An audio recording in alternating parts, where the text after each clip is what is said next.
Welcome to the HealthSpark, Igniting Healthcare Management Change and Evolution. I'm your host, Dr. Ginger Raya. Hi, I'm Dr. Ginger Raya with the HealthSpark, and today we have Ethan Nkana. Did I say that right? Nailed it. Great. Welcome, Ethan. So I'm going to read an abbreviated version of your bio. So Ethan is a healthcare executive, attorney, and founder of Rocky Mountain Physician Agency with a background spanning hospital finance, operations, physician contracting. Ethan brings a unique perspective to the world of medical negotiations.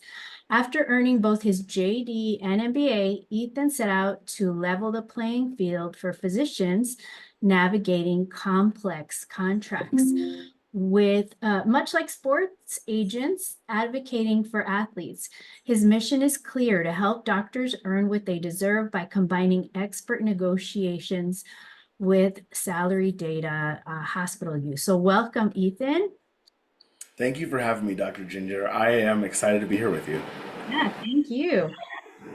So tell us a little bit about your personal journey from watching your mom as a physician to becoming a talent agent for doctors. When I started my career, one of the things that I was really intentional about is asking mentors or people that I admired and respected their professional journey, how did you get here?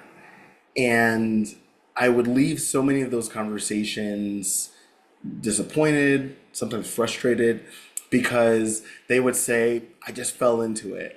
Mm. And it's like, how can I plan to just fall into something like that? That created some dissonance. And so now that I think about my own experience, I kind of didn't plan for this.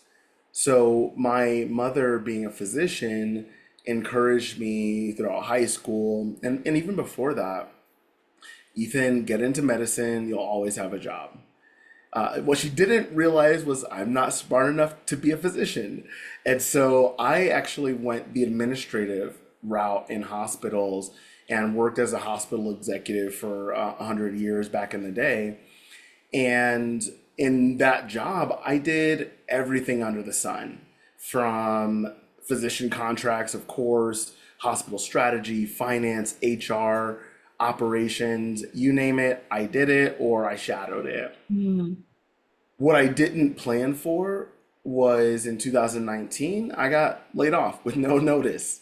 And I could smile about it now, but in that moment, it was quite literally the most devastating experience professionally I'd ever had. Like, it was to the point where like I would walk into a coffee shop just to like get out of the house and I'd be looking for jobs. And I would know for certain that everybody around me knew I was unemployed and had gotten laid off. Like, I felt so much shame around it. So that layoff was really the catalyst to saying, okay, maybe I was climbing a ladder I didn't really want to get to the top of. And so I quite literally, well, not like quite figuratively, switched sides of the table. And instead of representing hospitals against physicians, now I represent physicians in contract negotiations with hospitals. I love it. So I have some side questions now. Tell me what kind of physician your mother was. What did she specialize in? My mom is an anesthesiologist, and even growing up, I still have these memories of seeing her driving home down our driveway at what I thought was an ungodly time of night, but it was just super late. And now she works for a health insurance company, Blue Cross Blue Shield. Wow. So a mutual friend introduced us, and when he told me about you, I don't know that I told you this. When he told me about you, so much about your story spoke to me and really hurt my heart because Mm. I've been a healthcare administrator. I was always the one, helping to draft the contracts, helping to, give physicians their offers. In my last life, I was helping to do like all the acquisitions, bring on new physicians. And you always had this this window of a range that you would give the physicians, right? And I know you're going to tell us about this, but 90% of the time, the women never push back, Ethan, on the offers that we would give them. And we had this range, right? I think, and in speaking to other women leaders later, I think it was because, and you'll correct me, I'm sure. I think it was because they believed that, we were going to give them top dollar, that we were going to like go back and say, oh no, here, you take this, take the top of the line, right? But it was this range that we had, but they never pushed back. Like 90% of the time, the women leaders, women physicians, like they never countered. They never like I can count on two fingers the women physicians that were like, no, I'm not taking that offer. Like, this is the starting offer. I want more.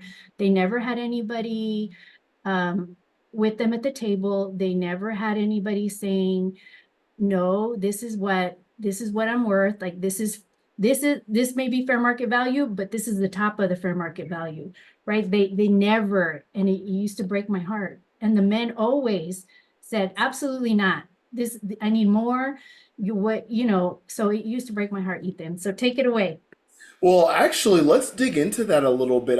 I'm really curious because I bet you there's probably some physicians listening who are thinking, what are the people on the other side of the table thinking about, right? So, talk to me a little bit more about that experience for you. Was there ever a time, did you did you realize that disparity after leaving that experience as an executive, or did you see it as it was happening? And was ultimately we all do what we're incentivized to do. So when you work for a corporation, you do what's in the best interest of the Right. corporation. But it sounds like you had some internal challenges between like, hey, I got to do what's in the best interest of the organization. They sign my checks, and I'm seeing women consistently leave money on the table compared to their male Yeah. counterparts. How did you reconcile that in your mind? So I think at the beginning, as an emerging leader, as an early I was going to say, I know I look like I'm still an emerging leader, right, Ethan? But as an emerging leader early in my career, you get told early on, like, hey, go pull double AMC, right? Go pull double AMC for our region. This is what the physicians get paid in like academic medicine, Yeah. right? So you go and you pull that data and you say, this is what an OB gets paid, right? And so you have this range. And so you help draft the contracts, you work with the attorneys, you sit down with your chair and you say, okay, this is what it is for an OB, a generalist, a laborist, or whatever. And again, being fresh and new, and you're like, okay, this is what we're giving all the doctors. I think the majority of the time, the men were always like, nope, this is what I want. I push back, I push back. But with the women, they were always like, okay, yeah, here, let me sign. And I think the first time it happened, I didn't really think much of it, but then you kept seeing it happen, and it was just strange. And it's the women in leadership. I think the more tenured women in leadership, those are the ones that push back. Uh, again, the two that I saw push back, but it wasn't very often, Ethan. Yeah. And I think those are probably the women that got training, that got, probably went to some kind of, hopefully, I'd never asked, did they go to negotiation training? Like, was that part of their leadership development? I never asked. Maybe I Mhm. should put them on a podcast. You bring up one a super important topic, so much so that in May, April, it's all a blur at this point. I was in San Diego doing education for it's the American Gastro Association. They have their annual meeting. It's called DDW, Digestive Disease Week. Okay. And then within that, they have a women's symposium, and they invited me out to speak about exactly what we're talking about, the gender pay gap, but Hmm. not in an academic sense, like in the sense of what do we do about this? How do we fix this? Yeah. Because I personally, and actually, I can't take any credit for my awareness When I started my firm 5 years ago, my mom said, Ethan, you need to pay special attention to women physicians. And I didn't fully understand what she meant by that at the time. And when we talked about it, I saw the research and the data, and what your experience is not just an anecdote; it's driven by the data. Mm, So that is exactly what's happening, and I recognize that like only an ally in this situation. I'm not personally impacted, but I can tell you in the last 24 hours, I've had two physicians call me, women, and say like, Ethan, it's toxic, it's unsustainable. Either something's got to change or I've got to go.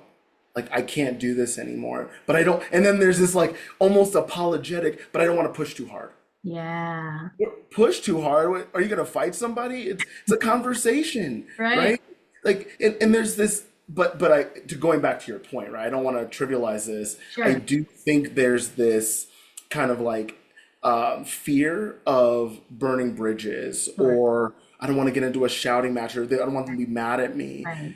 And I often remind them that this is an expectation Yeah. of the business is to have these conversations. So every month or year that you go without a pay raise, you're leaving money on the table for your family, frankly, and yourself. And is it, when we talk about fair market value, I mean, really, this is a fair market value issue then, right? This isn't necessarily anything else.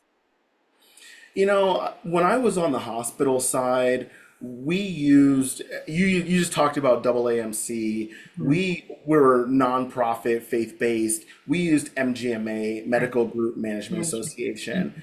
And when you say fair market value, a lot of times as a hospital exec, I would use that as a barrier. Like, hey, this is above fair market value. I can't do that.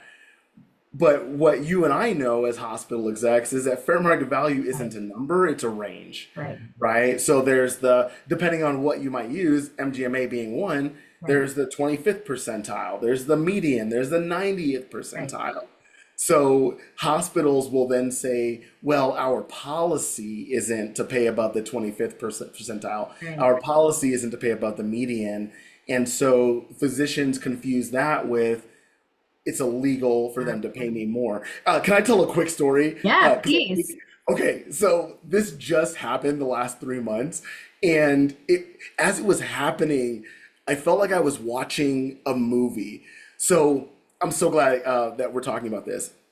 So I'm in a contract negotiation with a national hospital system.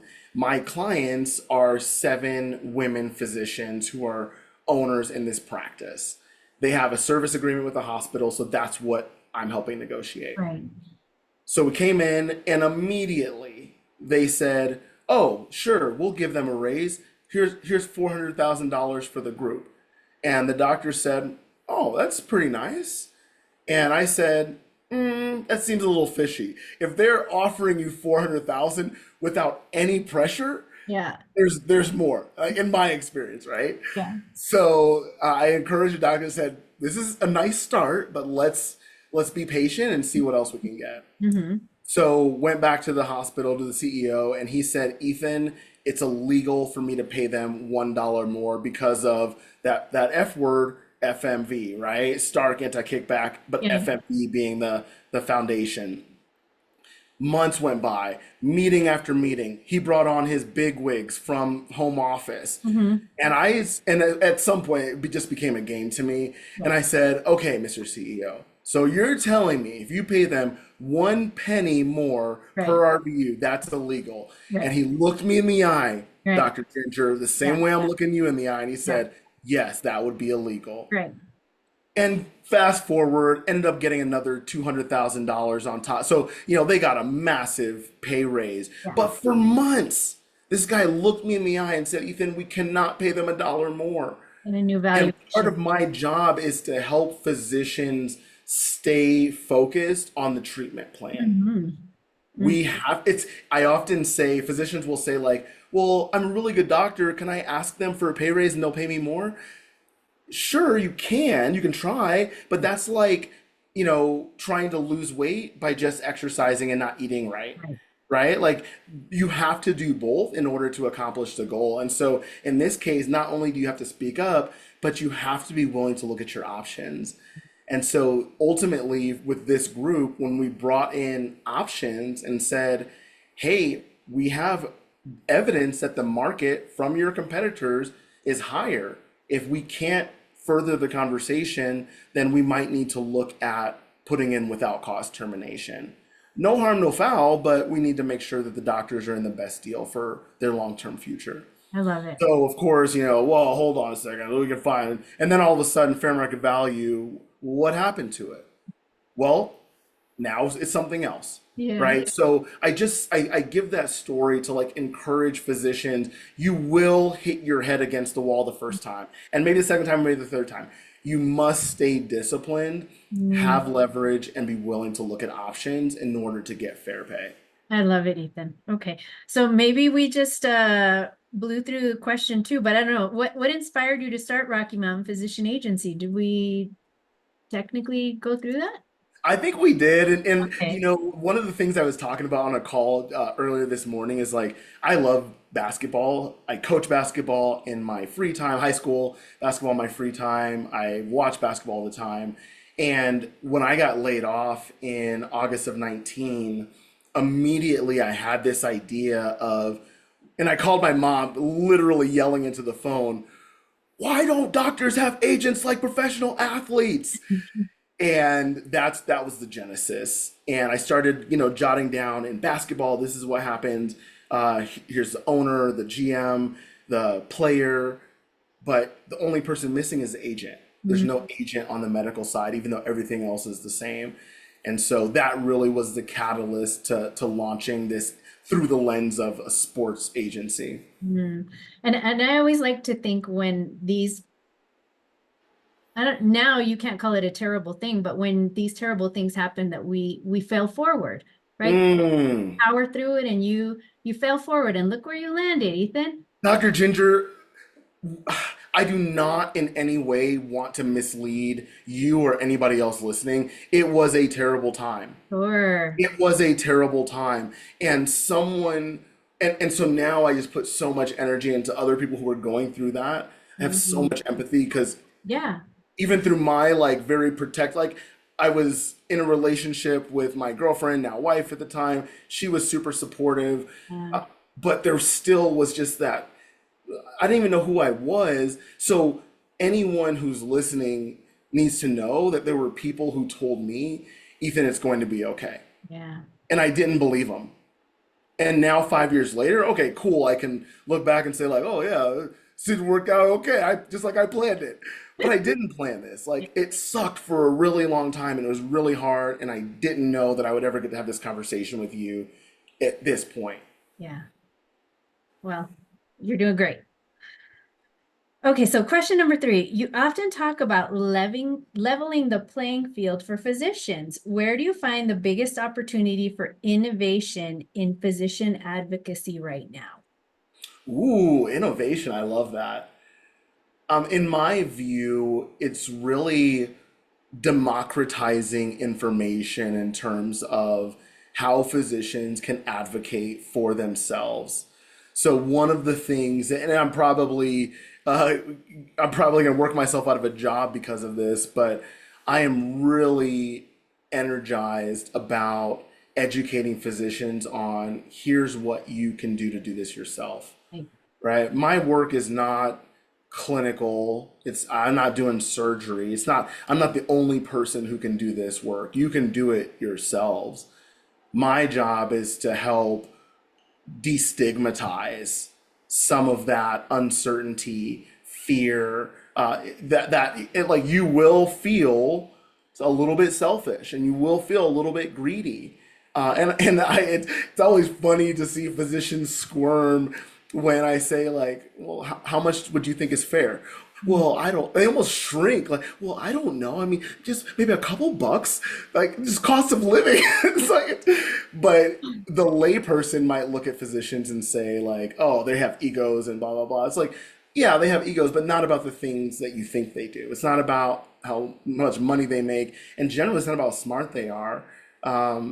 But if you don't understand them, their personalities maybe might just come off that way. Yeah. But there's a high level, and I'd love to hear your experience. But in my experience, physicians are highly insecure. Mm. And there's so much pressure on them to always have the answer, always be right, not ask questions, that creates a really difficult time for them to say like, "Hey, I need help, please. I'm Yeah. in over my head a little bit." Yeah, absolutely. What I find is that people in general, and I'm a certified career coach, what I find in general is that when it comes time to negotiate your job offer, uh, I will ask people, well, what are you worth? And that stumps people. Mm-mm, They're like, mm-mm. whoa. You'll just see their mind short circuit. And I'm like, what is your worth? Wow, What is your worth? What do you think? It's not about what the pay range is. What is your worth? what a great question. And that's a That's real. a very much a coach question, like one of those questions that like makes you uncomfortable, and you know there's like no right answer, but you still don't want to say anything. Also, when I was at the DDW education in April or May, whatever it was, there was a coach on the panel. It was we did I did a presentation, then did a panel discussion, and I was just it's like you guys got to get a coach. Yeah, And if you're listening now, you got to get a coach. absolutely. Sure, like it's an investment. I've had coaches twice since starting my practice 5 years ago. And sometimes I'll look for symptoms or see symptoms that a physician has where I'll make an intro. Like, I have a couple coach friends who it's like, hey, love this client. Would you mind talking to them? I think they're in a tough spot. Yeah, Because I can solve the superficial, like make more money, more life balance, more sure. support, but I can't help solve the insecurity and uncertainty and anxiety below the surface that Absolutely. often tends to bubble up a little bit. Absolutely. Absolutely. Great point. All right. So, from your perspective, what is the biggest threat facing physicians and healthcare as a whole today? The corporatization of medicine. Really? The corporatization of medicine. Expansion. 30 years ago, you might have said, who runs medicine? Physicians. Doctors are the backbone of medicine. Not anymore. Yeah. Now it's insurance companies, it's pharmaceutical Oh, companies, okay. Great. and some of us might even say hospitals, but they're pretty low down the food chain. They're Yeah. pretty low because they're beholden to insurance companies and their rates, and they get bigger. And then and the pharmaceutical companies, like pricing is out of control. So Right. and ultimately, physicians by nature, they're going to be the last ones to eat from the table. Mm. So, everybody's going to get their portion, kind of like when you grow up in a home with a big family and everybody goes in and gobbles their portion. It's like the youngest is like, well, what is there left for me? And I Right. think that's kind of physicians in Yeah. today's medical ecosystem. And Yeah. of course, you can make the argument for like, well, there's nurses and MAs and labs. Yes, but thinking about the people who, and I say this respectfully, but like the foundational components to medical care, you have to have licensed physicians on Sure. staff. Absolutely. And in that case, like physicians are getting the short end of the stick, even though it looks like they're the ones that are like making the decisions and making a bunch of money. That's not reality, or it's not all the story. So, how do we better equip physicians for these challenges? Like for me, I'm super worried about these private practice physicians. Like that really keeps me up at night thinking about how do we protect them. But I mean, how do you feel like we protect physicians in general?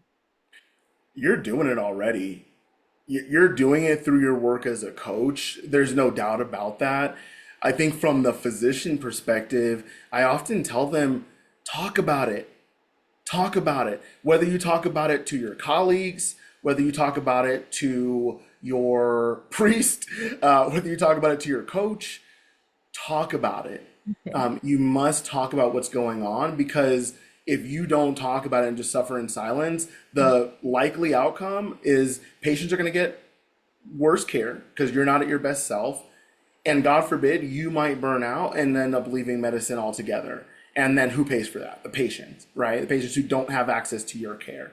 So I often say, like, in order for us to even have a chance to make physicians' lives better, they must talk about the pain, talk about the discomfort, the anxiety, uncertainty. And you're going to find, I guarantee it, that some of the people you talk to, probably not all, are going to say, like, man, I kind of feel like that too. What can we do? Excellent. Thank you. All right. Some few more questions, Ethan. So you call yourself the LinkedIn anti-influencer. What does that mean? And how does that tie into your broader mission? I think it for me, when I initially put it on there, was years ago.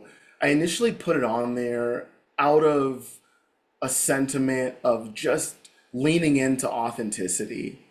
And one of the things that I think people will see on my social media, or hopefully when they talk to me, or even hear me in this conversation, is I tend to be really open about the not so glamorous parts of the experience and the uncertainty, the imposter syndrome, how hard it Mhm. is. I was having lunch with a buddy yesterday, and one of the things we were kind of chatting about, we're both entrepreneurs.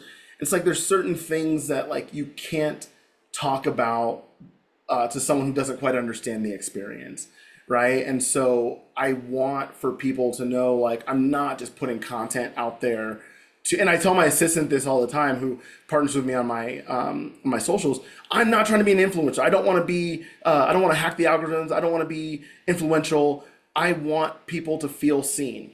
I Yeah. want people who are struggling to know that there's someone out there who may not be going through, but at least is willing to listen, Yeah. right? And if you, and Brene Brown said this, I think I read this when I first started the practice, your pain and discomfort and experiences could be somebody else's survival guide. Mm. So why do I want to, like, show this glamorized, photoshopped version of the experience if someone might actually need the version that's like, yeah, dude, I haven't slept in a week because I was so stressed, Like, maybe someone needs to see that. Yeah, I love it.